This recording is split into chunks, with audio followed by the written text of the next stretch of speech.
Maison Populaire, c'est un lieu historique à Montreuil, qui a implanté rue Dombasle, où on se situe là depuis presque 60 ans maintenant. Et c'est un lieu qui est né vraiment dans la mouvance de mai 68, avec tout l'essor autour de l'éducation populaire. Sur les usagers, on est à 2500-2600 adhérents et adhérentes. C'est une des plus grosses maisons des pratiques amateurs d'Île-de-France. Et on peut autant découvrir des ateliers de fabrication numérique, puisqu'on a un Fab Lab au sein de la Maison Pop, que des pratiques ancestrales comme les ateliers de mosaïque. Moi, je suis Pauline, je suis la directrice de la Maison Populaire et je travaille avec une équipe de 93 personnes qui va en fait mettre en œuvre ses valeurs et ses principes à travers des pratiques artistiques, culturelles et sportives qui vont du domaine des arts plastiques, arts visuels, à la danse, au théâtre, en passant par l'apprentissage des langues, des ateliers d'écriture, du sport.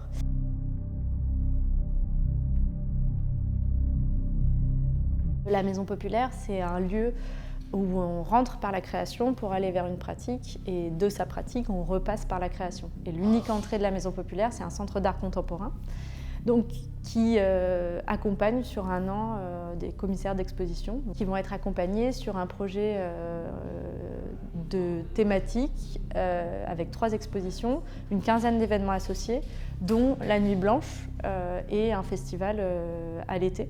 Jean-Baptiste Carabolante et Margot Bonampera ont imaginé un cycle intitulé Couch, qui est autour de la question de comment certains artistes s'approprient ou articulent la miniaturisation pour mieux comprendre le monde ou mieux s'en emparer.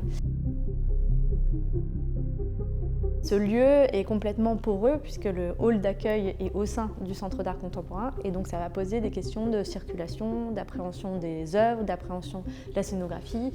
Cette candidature a fait écho à plein de thématiques et donc du coup permet aussi de comprendre quel dialogue on va pouvoir nouer avec les commissaires d'exposition sur la réalité du lieu, sur le public qui les fréquente et sur les problématiques qui les traversent.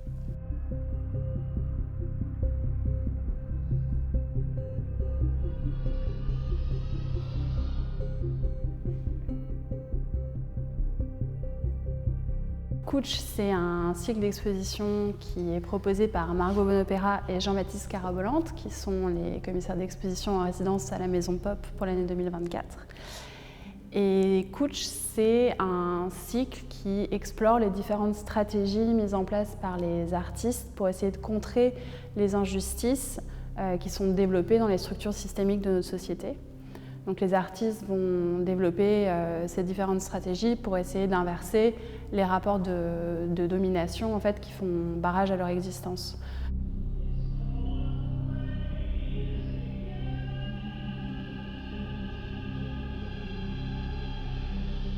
Un couch, c'est une règle d'architecte à différentes phases qui permet de mesurer différentes échelles dans un même plan et qui ici devient une sorte de symbole d'une possibilité d'un vivre ensemble selon une pluralité de règles.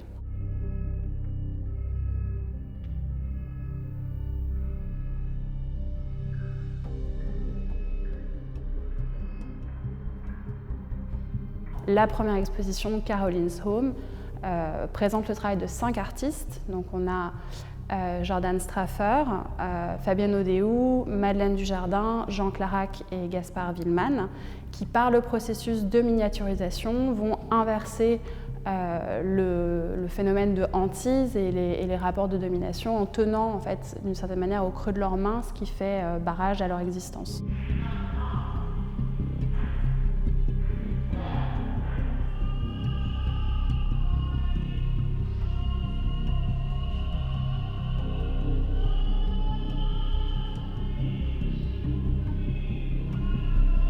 Alors en fait, les œuvres qui sont présentées dans cette exposition, c'est surtout des œuvres assez intimes, assez personnelles.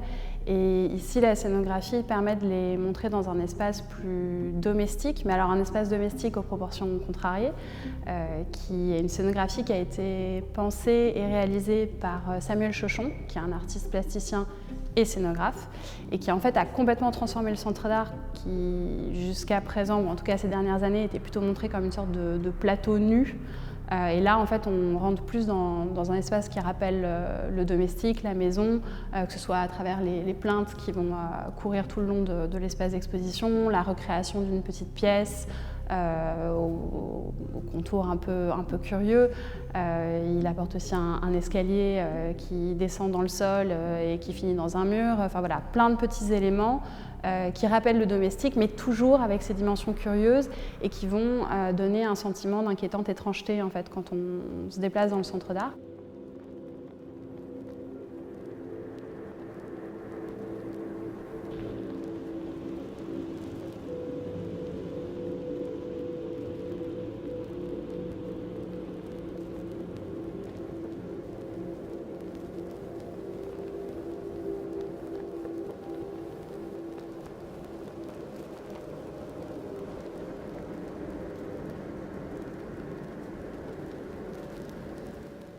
Dans la petite salle supplémentaire qui a été créée par Samuel, on présente le travail de Jordan Straffer, qui est une artiste américaine et qui travaille beaucoup sur la question de la domination des enfants et qui présente ici une vidéo accompagnée d'un ensemble de dessins qui interroge ces questions de l'enfance, de la maltraitance.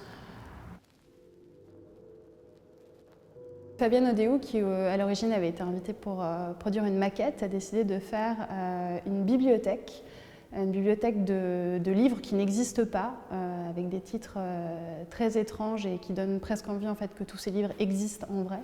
Ça devient une sorte de bibliothèque rêvée.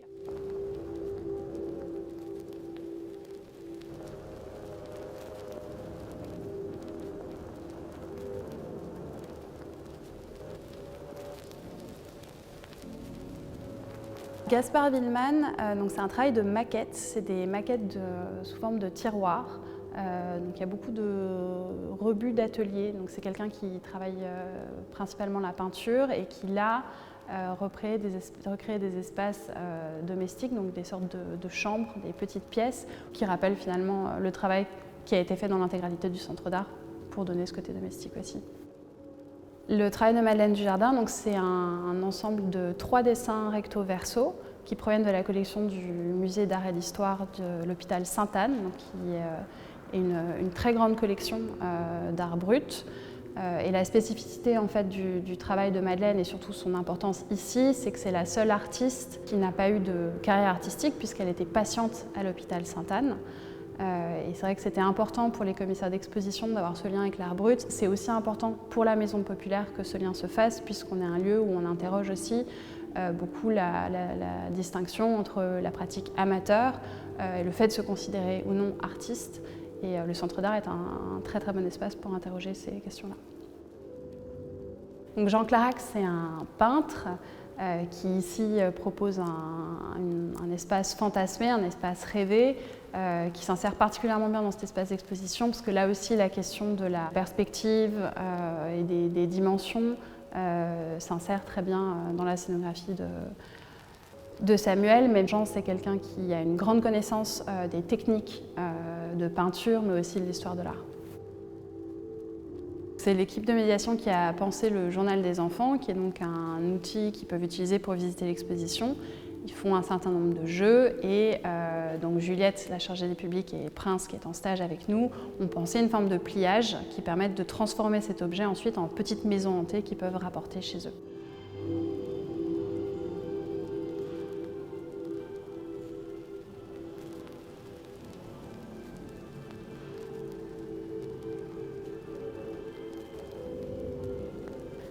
La maison populaire, en fait, elle est visitée par différents types de publics. Le premier public de la maison pop, c'est ses adhérents, donc ça veut dire quasiment 2600 personnes qui traversent le centre d'art toutes les semaines, mais principalement des enfants, ce qui nous permet, nous, d'être un lieu qui se réinvente toujours et qui est traversé par des publics très différents.